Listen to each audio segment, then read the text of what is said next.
Hi, and welcome back to Ronnie the Reader. Today's video is a little bit of a sit down with some brief vlog footage inserted, probably over just like a little voiceover or something. But exciting news, I signed up for a library card. So I've had a library card from the state of Maryland ever since I was a small child.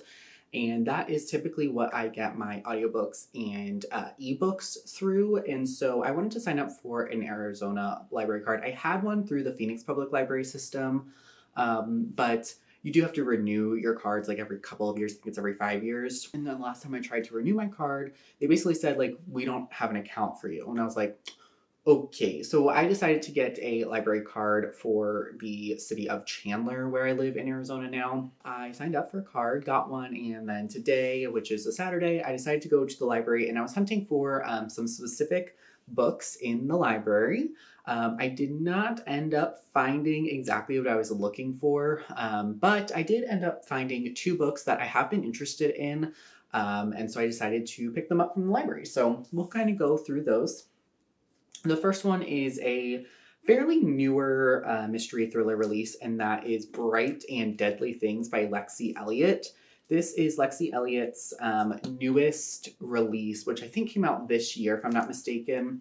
And I actually don't know what this is about, to be honest.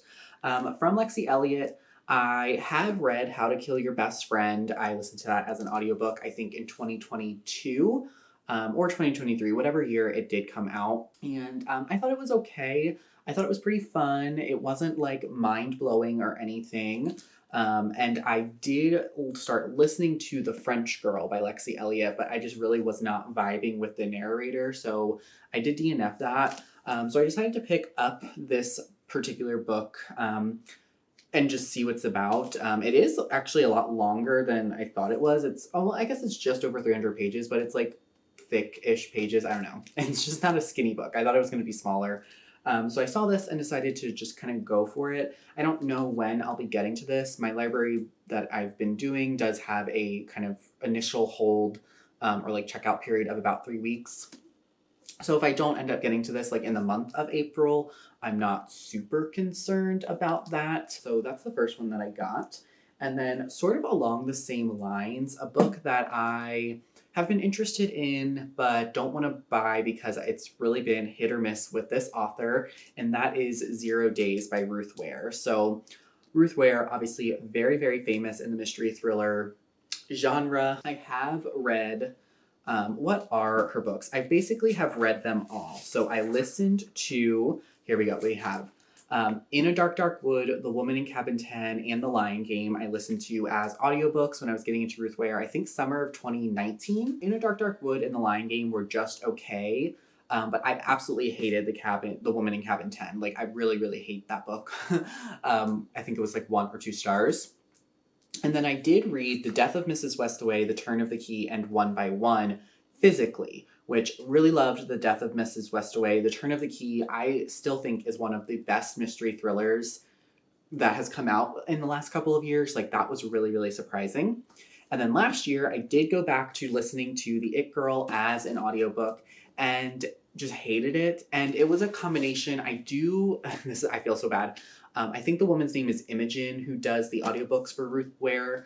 I just don't like the way she reads the books. It just makes the characters very whiny and annoying to listen to. And that was part of the reason why I really, really hated The Woman in Cabin 10. I just found the main character to be completely insufferable in that.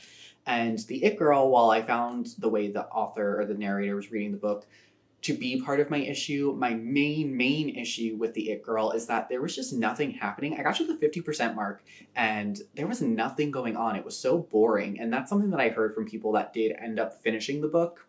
So now we have 0 Days. She also, I think it might be out by now. Ruth Ware has another book obviously coming out this year. I think it's called, it was on my most anticipated releases. I think it's called like One Perfect Couple or something like that. So I decided to pick up 0 Days. I don't really know what this one is about. It did not get much play, at least on BookTube or TikTok that I had seen, so I really don't know how people feel about this one, but I'm definitely curious to check it out and read another Ruth Ware physically, because that's when I've had the most success with them, and then, jump into One Perfect Couple later on this year. So after that, Jake and I did just kind of have a day. So I ended up going to Barnes and Noble, and I decided to pick up 2 books. I did have a gift card left over from my birthday from one of my friends, so I ended up getting. Well, I guess I'll start before I get to the books. Quick intermission. I did get a puzzle as well. I did pick up the newest Karen Puzzles 1,000-piece Ravensburger puzzle collection. If you are into puzzles and you like watching YouTube videos about puzzles, I really enjoy Karen Puzzles. This will be my second Karen puzzle that I've done through Ravensburger. The first one was the not her first puzzle, which was a 3,000-piece, which eventually did come out as a 1,000-piece. But as you can see, it's like a gradient kind of image made up of puzzles, very much similar to how her other puzzle releases have been going. And I have started it here. It is. I'm done the frame so far, and I've started organizing some of the pieces.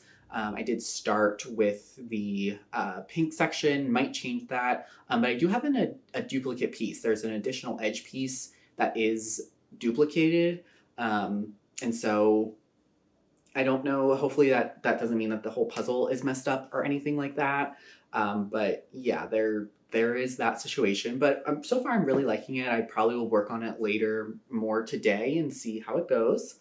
But jumping back then into books, I did pick up 2 books. The first was one of the books that I was looking for at the library, which I guess the other 3, I'll tell you what I was looking for. So I was looking for this book I'm about to haul, because I did end up buying it from Barnes & Noble, but I was also looking for The Vegetarian by Han Kang, as that is my book club flick that I do with my friends, and I'm just not connecting with the audiobook of it, so I want to try to read it physically. I was looking for the new release of How to Solve Your Own Murder by Kristen Perrin, I think is who wrote that.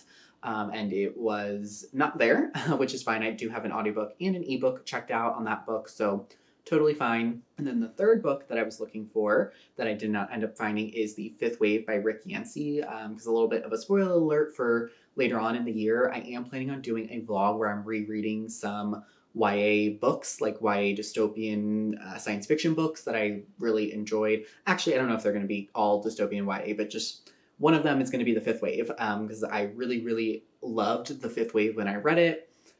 Really did not like the next to The Infinite Sea and The Last Star, and then people who have read The Fifth Wave since then, which was, I think I read it for the first time in 2014, have really not enjoyed it. So I'm just curious to see how I go into it. I'm having a feeling like I'm not going to enjoy it as much because there is a bit of like a reveal in that book, but don't want to get too in the weeds of that right now. The fourth and final book that I was looking for, though, that I did end up buying was Do Androids Dream of Electric Sheep by Philip K. Dick. So this is a super famous science fiction novel that is the basis of Blade Runner. I've talked a little bit about this already on the channel, but essentially this book I've been reading as an ebook and an audiobook, and I've just not been able to get into either, so I decided to pick it up physically. And I think I'm actually just going to restart from the beginning of where I was. I think I'm only on like chapter 6. And so, yeah, I'm super excited to get into this. One of my goals for this year is to get more into sci-fi, rediscover sci-fi, and find out what I really like in sci-fi. So hopefully this helps me accomplish that. And then the other book I decided to pick up is a book that I know absolutely nothing about other than that Books and Lala liked it, I think, or really enjoyed it. At least I think so. But that is A History of Fear by Luc Dumas, I think is how you say this author's last name. I don't want to read the back. I honestly have no idea what this book is about. I know when I first added it to like my interested list, I did know based off of the description that Books and Lala did give, but I've since forgotten what that is, and so I don't want to read in it anything. I want to, go into this a little bit more blind. And so I think I'm going to save this for later on in the year, like a fall-y vibe. But I honestly really love this cover. Like, I actually think that the cover is so beautiful. I've talked about it before, how I'm very much a vibe of a simplistic cover, like a simple kind of backdrop with like bold, beautiful text is honestly all I'm looking for in a cover. So yeah, I'm super excited to get into this, although I don't know what it is about. But yeah, those are everything, or that is everything I decided to pick up from the library in Barnes & Noble today. So excited to dive into all of these and to get into April. We're already almost a week or over a week into April almost, I think, at this point.